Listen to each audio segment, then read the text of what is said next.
আজকের দিনটা শুরু করছি আমার প্রিয় স্বাদের কারিপাতা গাছটা থেকে কারিপাতা তুলে। By the way, good morning everyone, welcome back to my channel. আজকে আবারও একটা বৃষ্টির দিন। এখন যদিও বৃষ্টিটা একটু ধরেছে, গাছটায় এখনও দুটো ফল দেখা যাচ্ছে দেখো, আর আগের থেকে একটু বড়ও হয়েছে। তো আজকে সকাল থেকে উঠেই আমার আলু ভাজা দিয়ে রুটি খেতে ইচ্ছা করছে ব্রেকফাস্টে, আর সেই আলু ভাজাটা খেতে ইচ্ছা করছে কারিপাতা দিয়ে, যেটা খেতে ব্যাপক লাগে আমার। কিন্তু কারিপাতা তো তুলেছি, আলু ভাজার আলুও কেটেছি, কিন্তু গ্যাসটা জ্বালাতে এসে দেখছিলাম যে গ্যাস কিছুতেই আর অন হচ্ছিল না, মানে বার্নারটা কিছুতেই অন হচ্ছিল না। একটু ভয়ই পেয়ে গিয়েছিলাম, তারপর পুরো গ্যাসটাকে অফ করে অন করলাম, দেন ঠিকঠাকভাবে ধরলো। তো সর্ষের তেল দিয়ে কারিপাতা আর কাঁচা লঙ্কা ফোড়ন দিয়ে আলু ভাজাটা করব, দারুণ লাগে খেতে। তোমরা যদি ট্রাই না করে থাকো একবার ট্রাই করো। একটু ঝাল ঝাল নোনতা নোনতা আর অল্প একটুখানি ওপর দিয়ে যদি চিনি ছড়িয়ে দাও তাহলে খেতে আরও বেশি ভালো লাগে। অনেক দিন পরে আমি আলু ভাজা খাচ্ছি, আর সব সময় আলু ভাজা বানানোর ক্ষেত্রে আমার সর্ষের তেল চাই। ওর যে একটা আলাদা ফ্লেভার আছে, সেটা আলু ভাজার স্বাদটাকে অনেকটাই এনহ্যান্স করে। আলুটা কিন্তু একদমই সেদ্ধ হয়ে গেছে, কিন্তু আমি এটাকে আরেকটু কড়কড়ে লাল করে ভাজবো। তো এই যে হয়ে গেছে ফাইনালি আমার কারিপাতা দিয়ে আলু ভাজা। আর রুটি করার এনার্জি আমার এই জীবনে আর কোনো দিনই হবে বলে মনে হয় না। তো সেটা মায়ের ঘাড়ে চাপিয়ে দিয়েছি, মাকে বললাম তুমি রুটিটা করে দাও। মা বলে ঠিক আছে আমি দিচ্ছি করে। তো মা খাবে না, মায়ের পেটটা কাল থেকে আবারও সমস্যা করছে, মানে সেই ব্যথার সমস্যা। তো সেই জন্য আমি এখানে আলু ভাজা দিয়ে রুটি খাচ্ছি, আর মা আমার সামনে বসে খাচ্ছে শুকনো মুড়ি, কারণ তার রুটি লুচি এগুলো খাওয়া বারণ, মানে এড়িয়ে চলার কথাই বলা আছে। তো কি আর করা যাবে, কিছুই করার নেই। বিশাল জোরে একটা বৃষ্টি যে নামবে সেটা বোঝাই যাচ্ছে। মেঘের দেখো দুটো শেড হয়েছে, একটা সম্পূর্ণ বৃষ্টির মেঘ আর একটা নর্মাল মেঘ। তবে বৃষ্টির মেঘের পরিমাণটাই বেশি, তাই বৃষ্টি আসবে এই আশা করাই যায়। আমি জাস্ট স্নান করে আসলাম, ভীষণ ভালো একটা হাওয়া দিচ্ছে, বৃষ্টির আগ মুহূর্তে যে হাওয়াটা দেয় সেটা, তো সেটাই আমি এখানে দাঁড়িয়ে এনজয় করছি। এই দারুণ সুন্দর আকাশটা দেখে আমার মনে হচ্ছে আমি যদি আর্টিস্ট হতাম তাহলে এই আকাশটার একটা সুন্দর ছবি আমার ক্যানভাসে ফুটিয়ে তুলতাম। বলতে না বলতেই জাস্ট কয়েক মিনিটের মধ্যেই ভীষণ জোরে বৃষ্টি নেমে গেছে, আর বাতাসে ভেসে আসছে মাটি ভেজা একটা মিষ্টি সোদা গন্ধ। তখন থেকে একইভাবে বৃষ্টি হয়েই যাচ্ছে, এত বিরক্ত লাগে না।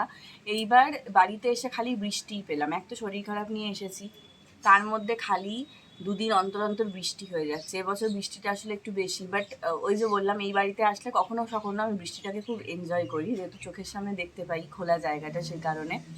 তো আমাদের এই জাস্ট লাঞ্চ হলো, বাবা তো খেয়ে অনেক আগেই বেরিয়ে গেছে, আমি আর মাই মাত্র খেলাম। তো লাঞ্চে কী খেলাম তোমাদের দেখানো হয়নি, কারণ গল্পে বেশি মত্ত হয়ে গিয়েছিলাম মার সাথে। মা আজকে করেছিল সব সবজি দিয়ে একটা সেদ্ধ, উচ্ছে দিয়ে গাজর দিয়ে সব কিছু দিয়ে, আর ছিল হচ্ছে বড়ার তরকারি। আজকে তো সোমবার, আর শ্রাবণ মাসের সোমবার আমরা নিরামিষ খাই, আমার এই বাড়িতেও আমার ওই বাড়িতেও। তো সেই জন্য ডাল বেটে বড়ার তরকারি করেছিল, আমার খুব পছন্দের যেটা, আর ছিল আমের চাটনি। তো খেয়ে দিয়ে এখন আমি যেটা নিয়ে বসেছি সেটা হচ্ছে এই দেখো বেদানা। এই বেদানাগুলো সোনামা পাঠিয়েছিল যখন আমি বাড়ি আসছিলাম। এবার আমার বেদানা ছাড়িয়ে খেতে একটুও ভালো লাগে না, মানে খাবো না আমি তাও ভালো, তুমি আমি বেদানা ছাড়িয়ে খাবো না, এরকম একটা ব্যাপার। তো মা সেই ঘেঁটি ধরে খাওয়ানোর মতন করে এই দুটো বেদানা শেষ করিয়েছে, ছাড়িয়ে খাইয়ে। আর এই বেদানাটা কালকে থেকে নিয়ে আমি নছল্লা করছি, কালকে একটু খেয়েছি, আর আজকে বাকিটা শেষ করতে হবে। মা যে নিজে ছাড়াচ্ছে, আমি যে মাকে বলছি খাও, সেবেলা সে খাচ্ছে না। তো আর কি, এটা এখন শেষ করি। আর আমি জানো তখন একটা সিনেমা দেখছি, কি সিনেমা বলতো, খোকা বাবু, দেব আর শুভশ্রী। আমার খুব পছন্দের দুজনেই, কিন্তু এই আগেকার এই সিনেমাগুলো কিছু কিছু আছে যেগুলো আমার দেখা হয়নি। তো হটস্টারে দেখলাম নতুন দিয়েছে, তো সেই জন্য দেখছি এখন।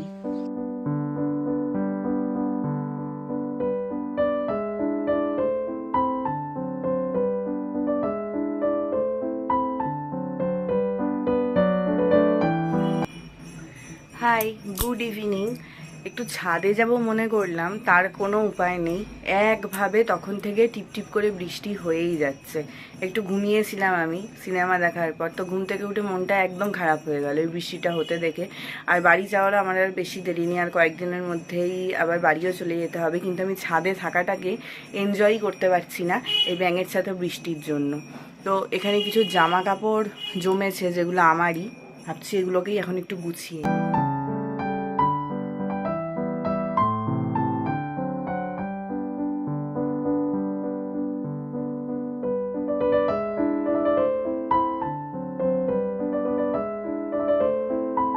ওই বাড়ির থেকে আসার সময় আমি কিছুটা কাড়া মশলা এই কন্টেনারটা করে ক্যারি করে নিয়ে এসেছিলাম।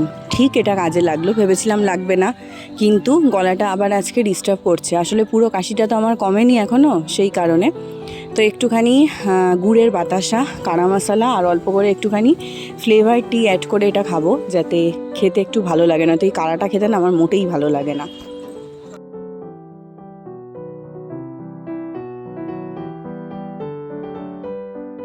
বিকেলবেলায় বৃষ্টি হচ্ছিলো বলে ছাদে আসতে পারিনি, তোমাদেরকে বলছিলাম। তো এখন বেজেছে প্রায় 9টা, আর বৃষ্টিটা বেশ কিছুক্ষণ হলো একটু থেমেছে। তো আমি এই সুযোগটাকে কাজে লাগিয়েছি, বসে থাকিনি, চলে এসেছি সোজা ছাদে। ভীষণ সুন্দর একটা ওয়েদার হয়ে রয়েছে, ঠান্ডা ঠান্ডা কুল কুল। তো এখানে এসে এখন আমি নিজের মতো নিজের টাইমটা এনজয় করছি। বেশিক্ষণ আর ছাদে থাকা হলো না, কারণ আজকে একটা বিশেষ খাবার বানাবো। বিশেষ বলতে আমাদের সবারই ভীষণ পছন্দের ঘুগনি বানাবো আজকে। তো এদিকে সব সাজ সরঞ্জাম রেডি। এই দেখো, মটরের ঘুগনি বানাবো বলে মটর তো সেদ্ধ করে রাখা আছে, ঠিকই আছে। আর এইদিকে আলুও দেবো এর মধ্যে, তাই একদম ছোট্ট ছোট্ট করে ডুমো ডুমো করে আলু কেটেছি। এখানে পেঁয়াজও কাটা রয়েছে, কিন্তু মেন যেটা ঘুগনিতে পড়বে সেইটা দেখাই তোমাদের। দেখো, এই যে মেন যেটার জন্য বিশেষ খাবার বলা, সেটা হচ্ছে এই খাসির চর্বি। বাবা নিয়ে এসেছিলো আজকে, বাবার ছুটি ছিল বলে আনিয়েছিলাম। তো এটা দিয়েই আজকে ঘুগনিটা বানাবো। এছাড়াও এখানে কুচনো পেঁয়াজ রয়েছে, আর এখানে মিক্সিতে মশলাও করে রেখেছি। এটা হচ্ছে আদা, রসুন, পেঁয়াজ, লঙ্কা, টমেটো সব একসাথে বাটা রয়েছে।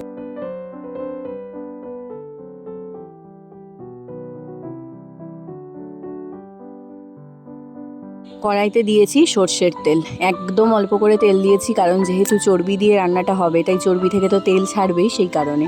এবার নুন হলুদ দিয়ে ছোট ছোট করে কেটে রাখা আলুগুলোকে ভালো করে ভাজবো।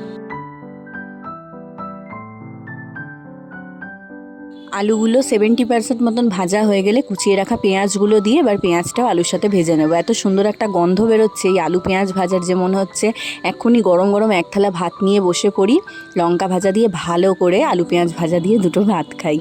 যাই হোক, এখানে আলু পেঁয়াজটাও ভাজা হয়ে গেছে। এবার যে মশলাটা করে রেখেছিলাম সেটা দিয়ে দিলাম, হলুদ, নুন, মিষ্টি সব অ্যাডজাস্ট করে নিয়েছি। আর এবার দিচ্ছি একটু বেশি করে কাশ্মীরি লঙ্কার গুঁড়ো, কারণ মাংসের চর্বির ঘুগনি যদি একটু লাল লাল দেখতেই না হয় তাহলে কিন্তু সেই মজাটা আসে না, কি তাই না? এবার মশলাটা কষলে চর্বিগুলো দিয়ে দিচ্ছি। ফ্রিজে ছিল তো তাই একটুখানি স্টিফ হয়ে রয়েছে, তো কোনো ব্যাপারই না, রান্না হতে হতে এটা সেদ্ধও হবে আর এটা থেকে তেলও ছাড়বে। তো এটাকে আমি ততক্ষণ রান্না করব যতক্ষণ না চর্বিটা থেকে তেল ছাড়ছে।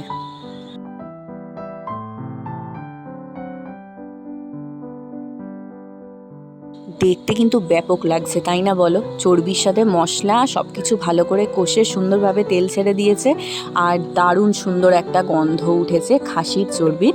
দিয়ে দিয়েছি মটরটা, মানে সেদ্ধ করে রাখা মটরটা, তারপরে একটুখানি জল দিয়ে ভালো করে এটাকে আমি ফুটিয়ে নিলাম। নিয়ে এবার লাস্টে নামানোর আগে দিয়ে দিচ্ছি ভাজা মশলা। এর মধ্যে আছে গোটা জিরে আর গোটা গরম মশলা, যেটাকে আমি ভালো করে ড্রাই রোস্ট করে গুঁড়িয়ে নিয়েছি।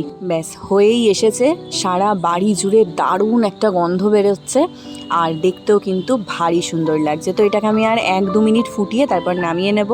তাহলে চলো, আজকের মতন ব্লগটা এখানেই শেষ করছি। ভালো লাগলে লাইক শেয়ার করো, চ্যানেলটা সাবস্ক্রাইব করো। আজকের মতন গুড নাইট অ্যান্ড বাই।